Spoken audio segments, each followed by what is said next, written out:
people of the risen King who delight to bring Him praise. Come all and tune your hearts to sing to the morning star of grace. From the shifting shadows of the earth we will lift our eyes to Him, where steady arms of mercy reach to gather children in. Rejoice, rejoice, let every tongue rejoice. One heart, one voice, O Church of Christ, rejoice.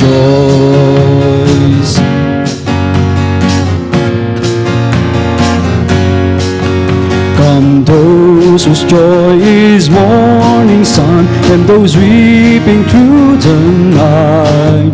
Come those who tell of battles won, and those struggling in the fight.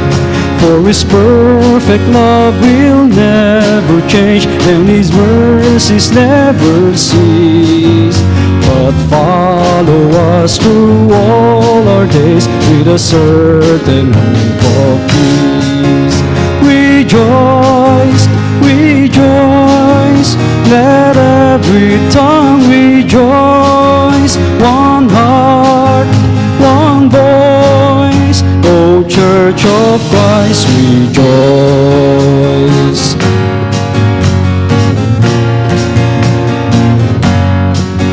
Come young and old from every land, men and women of the faith. Come those with full or empty hands, find the riches of His grace. Over all the world His people sing, shore to shore we hear them call. The truth that cries through every age, our God is all in all. Rejoice, rejoice, let every tongue rejoice. One heart, one voice, O Church of Christ, rejoice.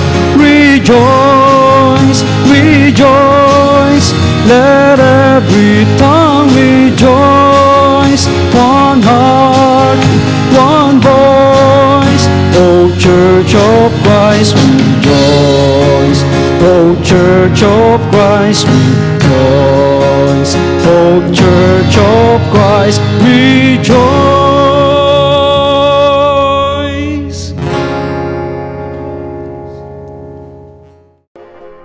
Well, good morning, and thank you for joining us for GCC at Home.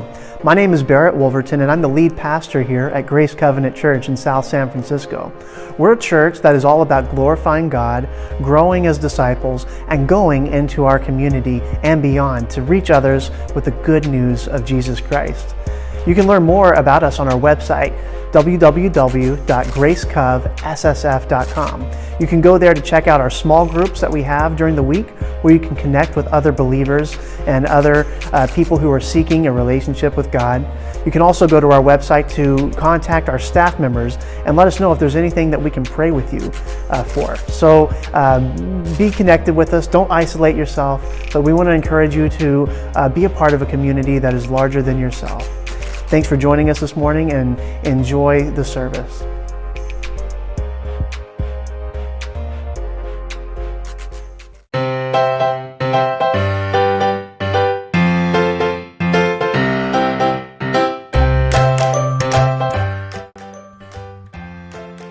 Hey everyone, it's Jennifer. So as we've been talking about the exile and rebuilding things and the Israelites turning back to God, I've been thinking about another story. This totally reminds me of this other story in the Bible that Jesus told thousands of years later.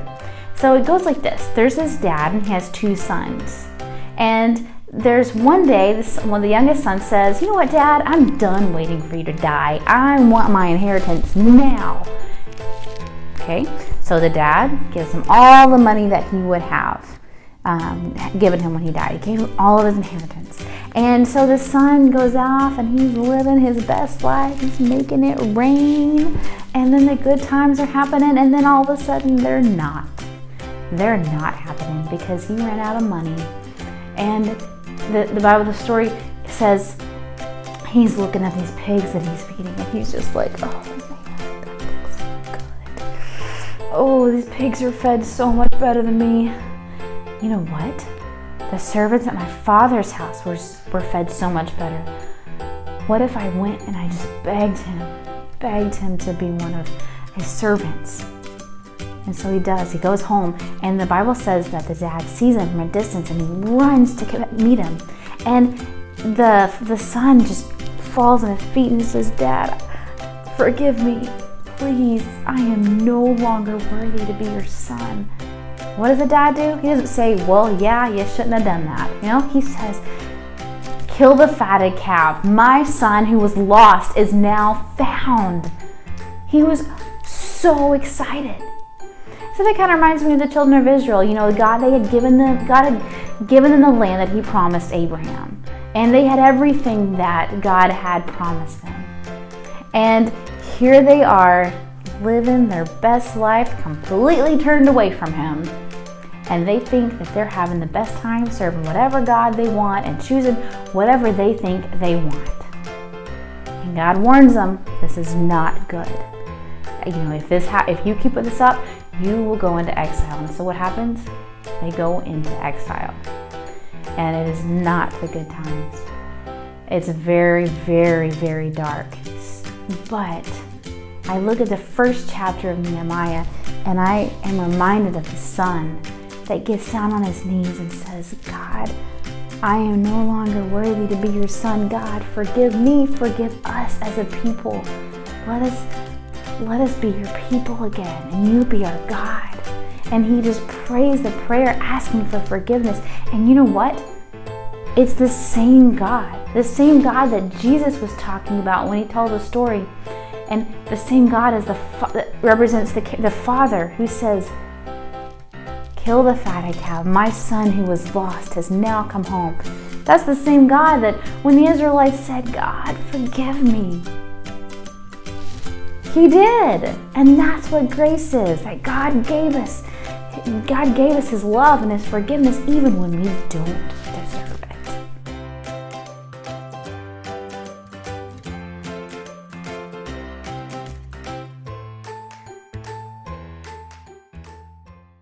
Good morning, GCC family. It's Pastor Katie, and I'm so excited to be with you all virtually again on another Sunday morning. Hey, this morning we're going to be talking about systems. And so right off the bat, I want to ask you to consider, have you ever been stuck in a system?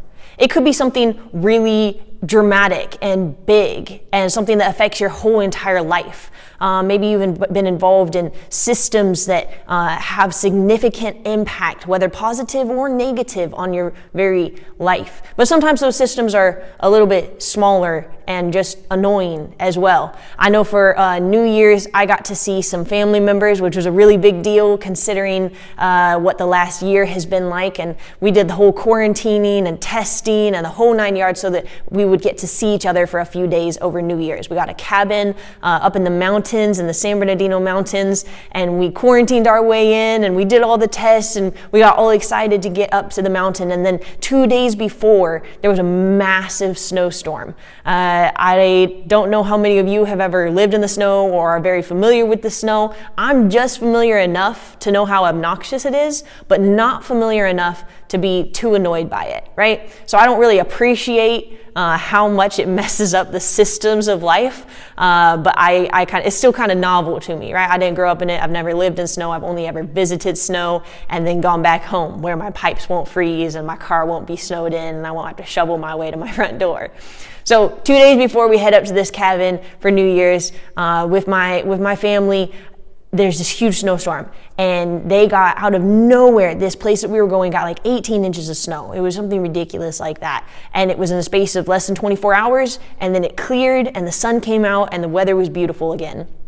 So en route to get up to this cabin, you can imagine when there's a sudden snowstorm like that, everything shuts down. All systems are just absolutely trashed. So now there's one route up this mountain, and this whole highway, this whole freeway is just absolutely packed. And all of a sudden they're installing stops and checks where California Highway Patrol is checking to make sure that you're an all-wheel drive, or you have snow tires, or you have proper sized chains, or you know how to put your chains on. And this is in Southern California, the San Bernardino Mountains, so most people have no idea how to put their chains on. They are just going up for a weekend and they didn't expect the snow and this whole thing, right? And I sat in traffic for what felt like hours. I think it ended up being a couple of hours. It was supposed to be a 20-30 minute drive, and it was like 4 times as long as it needed to be. And it was really remarkable because I remember sitting there and thinking, no matter how well my plan was laid out, no matter how great a person I am, no matter how competent I am driving in the snow, no matter how prepared I am with my chains and all-wheel tires and all-weather tires and all-wheel drive, no matter any of that, I was completely subjugated to this system, and I had no power. It was me and my Subaru just chilling, idling, waiting to get up the mountain. I was completely helpless in the face of a system gone wrong, way bigger than me.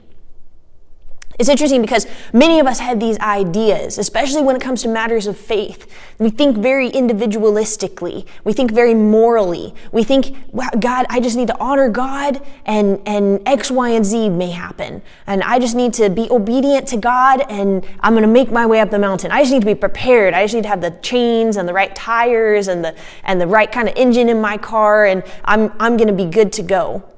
But the reality is, many of us live within bigger systems, and those systems can really get in the way of our connection with God and with others frequently. Those systems can really distract us at best and injure us and others at worst.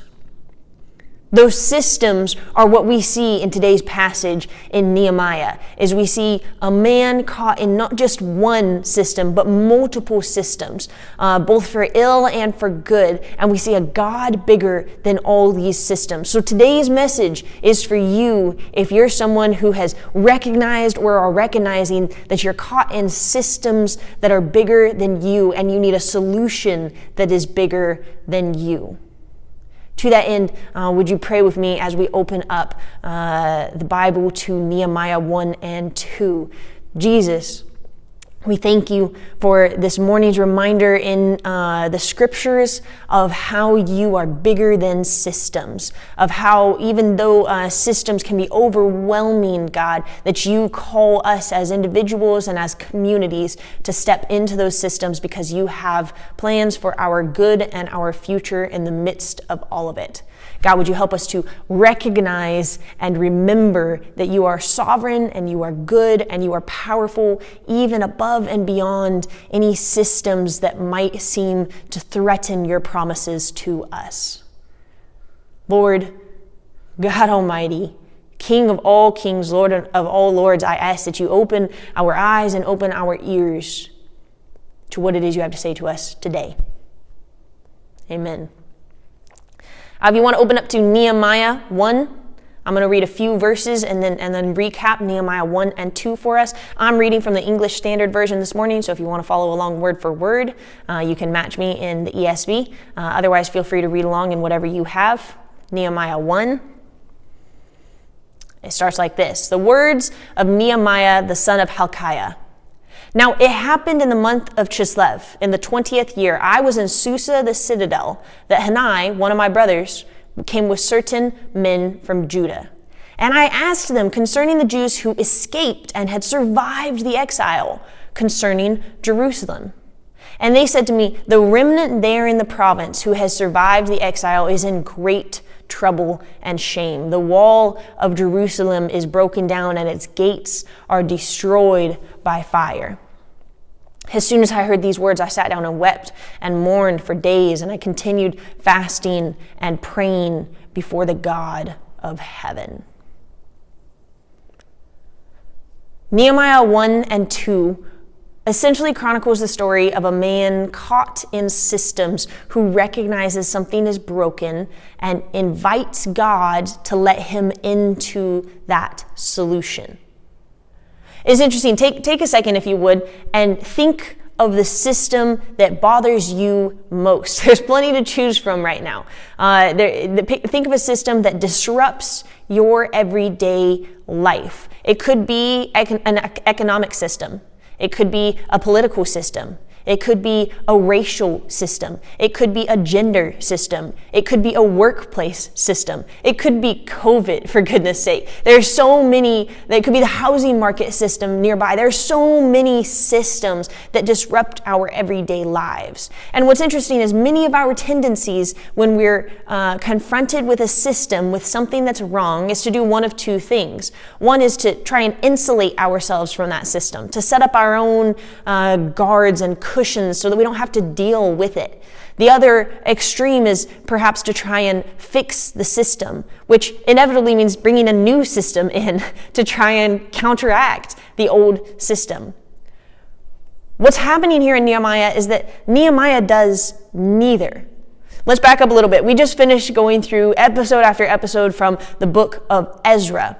Ezra was a predecessor to Nehemiah. This is maybe 10 or 12 years down the line that we're opening up with this story of Nehemiah. So Ezra, for a number of years, and we saw this in the sermons that we went through the last month or so, is that Ezra tries over and over again to solve these broken systems. And ultimately, as we saw last week, it kind of comes to an unfulfilling end where we recognize that there was some progress, but the system wasn't really ever brought to where it needed to be. The main problems were never truly solved. And so Nehemiah opens in the footsteps of Ezra trying to solve some things, and Nehemiah kind of has a similar desire to see some solutions because he inquires after his brothers and his countrymen back in Jerusalem.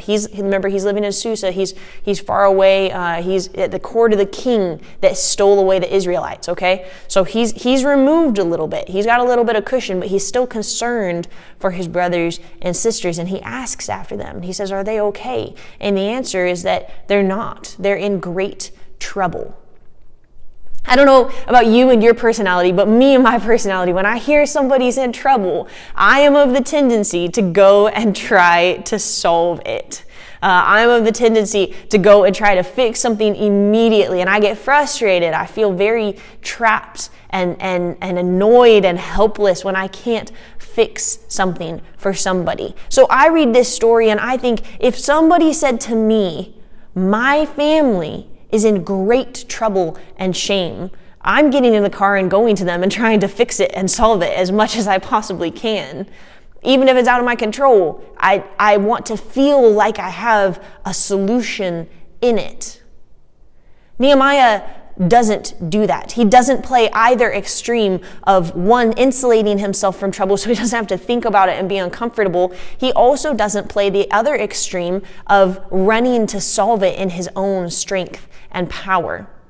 See, in verse 4, it says, as soon as he heard these words, that his countrymen were troubled, as soon as he heard this, he sat down and he wept and he mourned for days and continued fasting and praying before the God of heaven. You can pick almost any event in recent history over the last several decades in America and see people trying to solve broken systems. You have different eras of raging against the machine, however that looked. You could turn on the news at almost any year in the last 40, 50 years and physically see people on television protesting against broken systems, trying to bring a solution.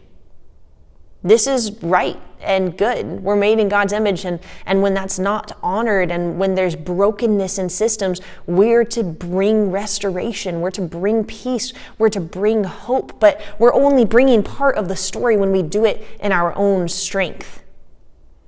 See, what happens to Nehemiah is after all of this fasting and praying, he says this beautiful prayer. If you're able to go back and read it in Nehemiah 1 on your own time, it's this beautiful, beautiful prayer to God, saying, God, I know who you are and I know what you've promised, and I want to see that come to life. I want to see that happen practically. I want to see Jerusalem not be in shame anymore. I want to see your people with hope and joy. And then the chapter ends and he casually says, I was cupbearer to the king. What this means is he had a decent amount of status in the court. He had kind of the ear of the king in a way that a lot of his countrymen never would have. He had kind of worked his way up and he had some status where he was. It goes on in chapter 2 to say that in the month of Nisan, not the car, the month, the 20th year of the king, he took the wine to him, and the king said, Nehemiah, why do you look so sad? Why is your face downcast? You're usually kind of upbeat. What is going on? And Nehemiah took this as an opportunity to say, oh, king, my people are in a really terrible spot, and I wish there was something I could do about it. Will you let me go? This is remarkable. Because the two chapters start with these two different months, right?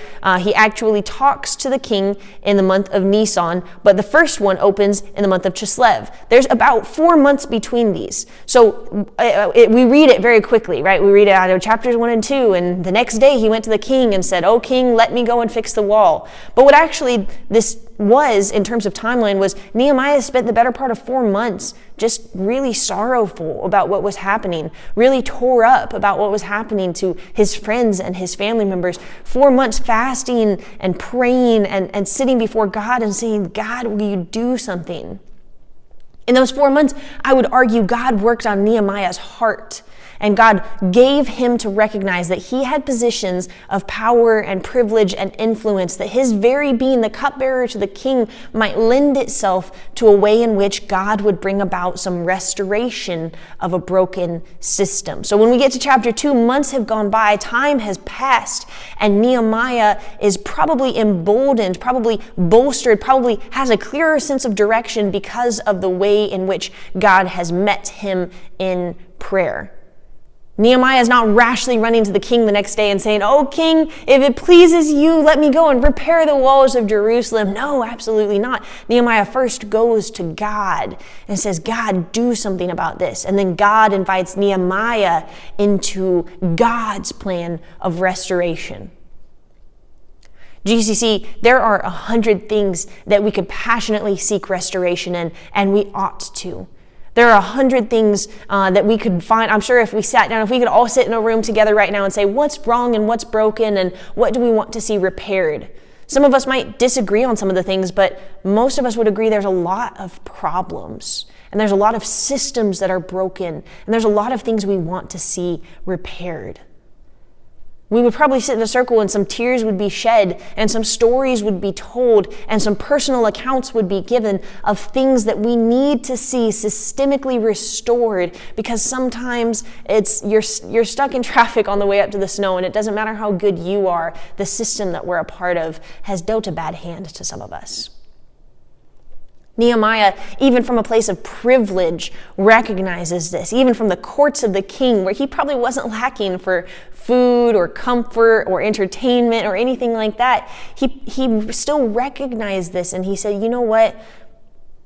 I'm going to go to God and I'm going to sorrow over this. I'm going to mourn. I'm going to seek God in this, because I know in my own strength I can't do a lot. What's incredible is that the king just says yes.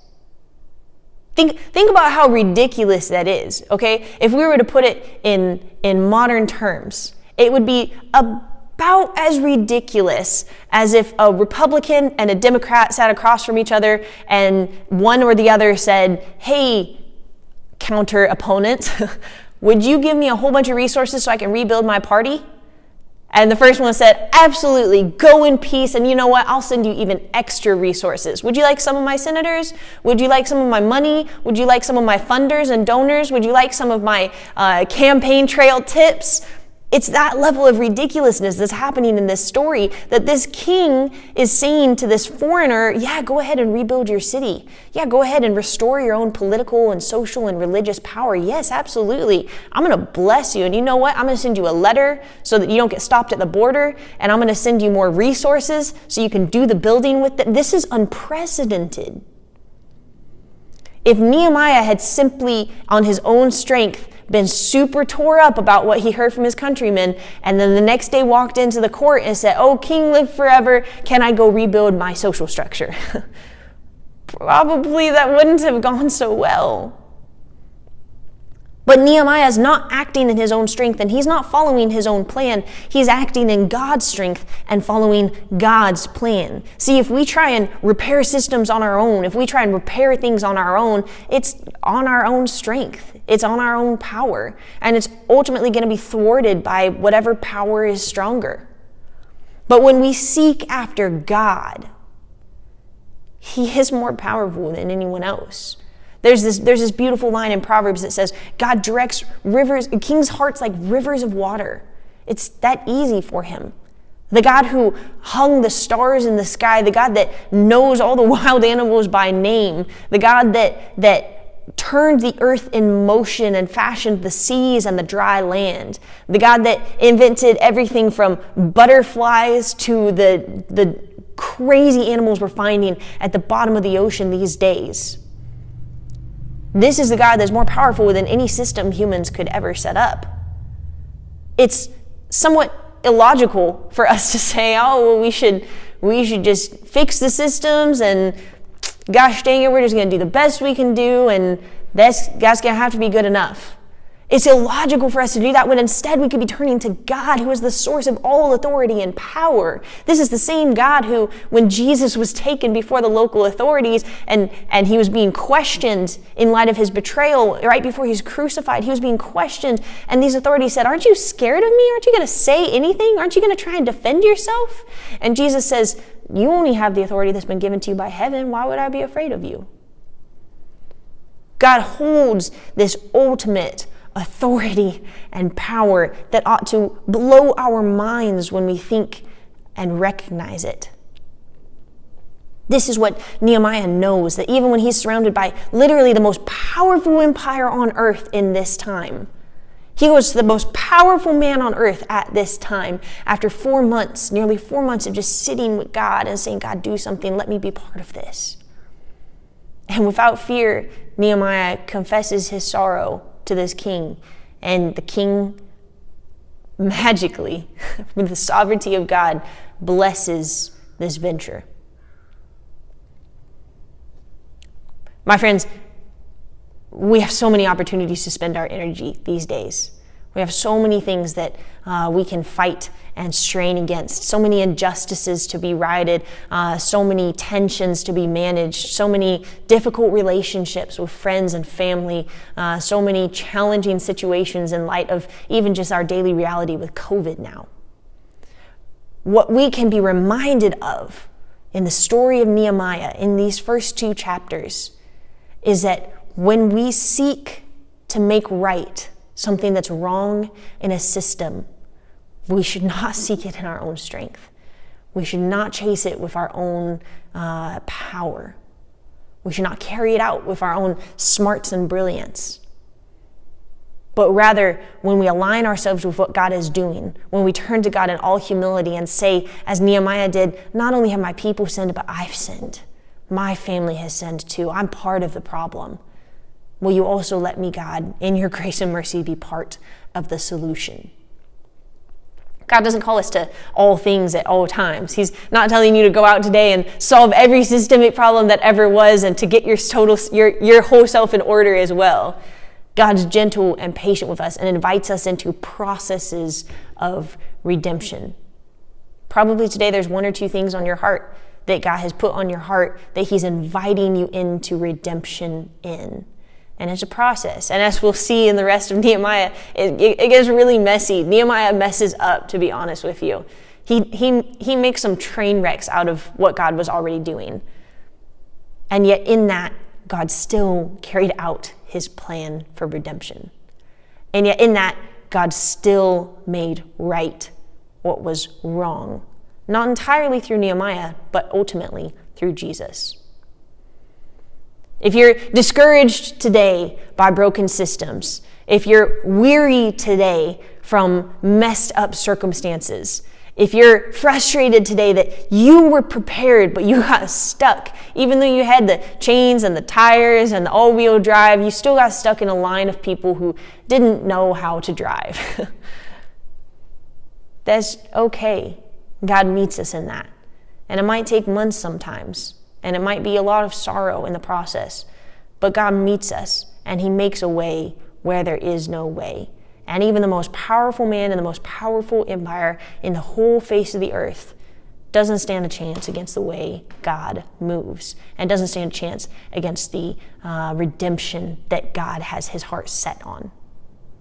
So, my friends, be encouraged today, because as we walk through the rest of Nehemiah, it's going to be ups and downs, and like any good story, we're going to end some episodes so frustrated at the characters, and you're going to end other episodes rejoicing in what's happening.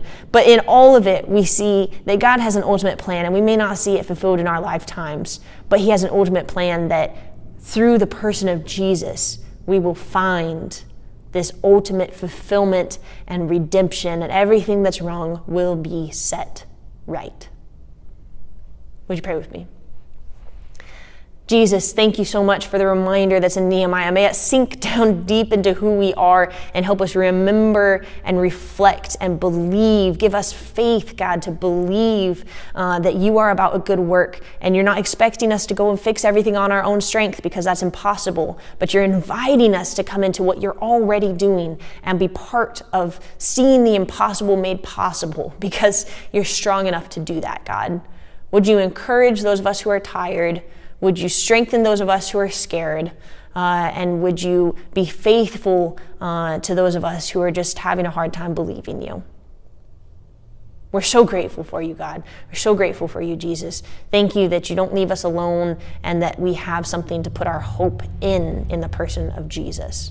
Pray all of this in your mighty name. Amen.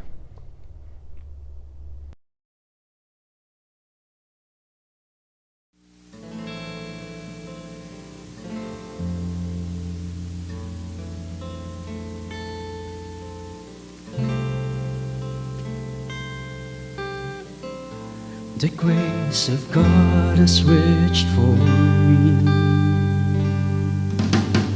and pulled me from a raging sea,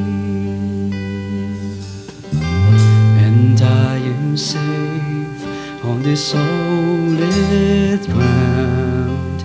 The Lord is my salvation.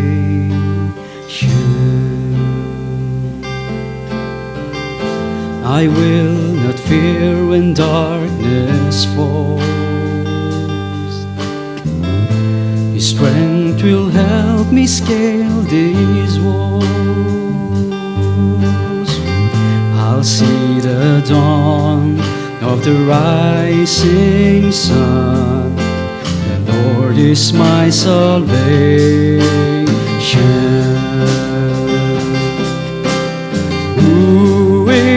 Like the Lord our God, strong to save, faithful in love. My debt is paid, in the victory won.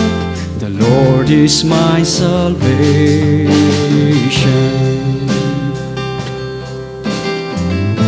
My hope is hidden in the Lord.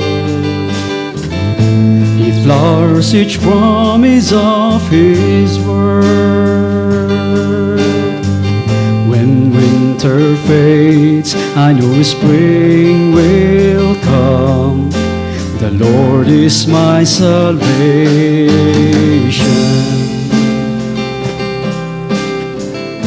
In times of waiting, times of need, when I know loss, when I am weak,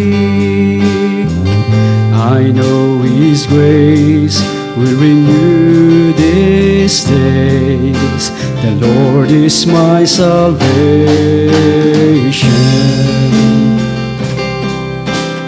Who is like the Lord our God, strong to save, faithful in love?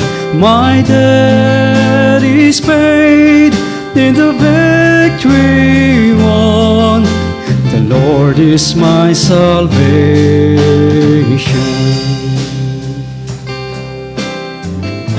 And when I reach my final days,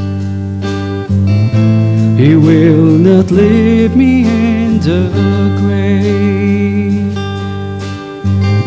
but I will rise, He will call me home.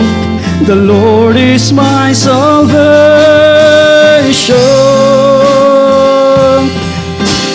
Who is like the Lord our God, strong to save, faithful in love? My debt is paid, in the victory won. The Lord is my salvation. Glory be to God the Father. Glory be to God the Son.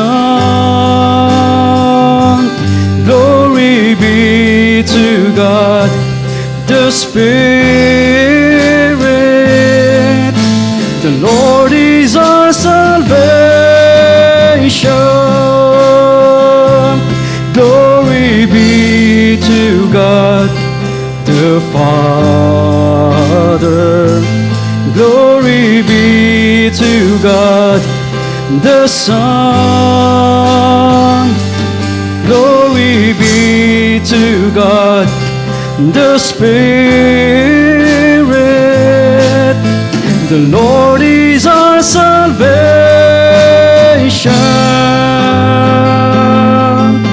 The Lord is our salvation.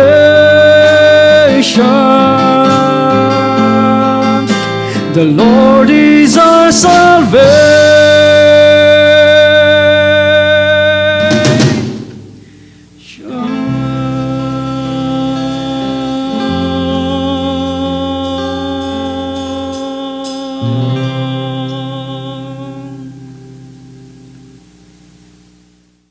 Thank you for joining us today online at Grace Covenant Church. Before you leave, please take a moment to consider giving a donation to our ministry. When we give, we are making an offering to God as a way of giving back to Him with what He has blessed us with. We offer several convenient ways to give. You can give online by going to our website at www.gracecovssf.com/give. You can also text any dollar amount to 84321 to give by text. Let's stay connected. Follow us on social media and sign up for our email newsletter by going to the homepage of our website. Thanks for watching. We will see you again soon.